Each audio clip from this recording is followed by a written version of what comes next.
वृद्ध बयस साहा हेउ नाहंती जन्म कला पुओ झियो परभली अपंतरारे छाड़ी समस्ते निज निज बाटरे तांको निकटरे एकमात्र पुत्र थिले भी से पचारुनी तीन झियो बाहा होई जाइथिबा बेले केही भी बापा मरिची कि अछि बुझु नाहंती केवल गाँवर साई भाई वृद्ध जन को मेडिकल ठारू आरंभ करी सबु बुझुचंती।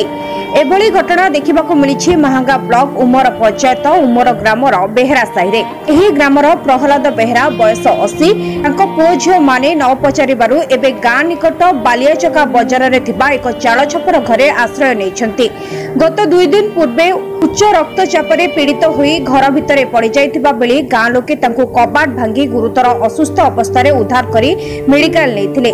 तांको प्रथम ब्रेन स्ट्रोक होइथिबा डाक्टर कहबा सह कटक बड़ मेडिकल नबाको परामर्श दैथिले। एथिने गाँ लोक तांकर पुओ और समस्त झियो को खबर देइथिले भी केही भी वृद्ध बापा निकट को आसी नाहंती।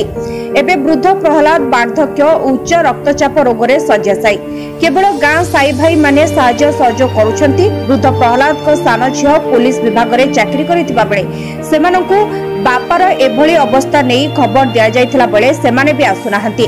प्रशासन पक्षरु वृद्ध प्रहलाद को स्वास्थ्य सेवा जोगाई देबाको ग्रामवासी दाबी करिसंती। ब्यूरो रिपोर्ट तत्काल खबर.in।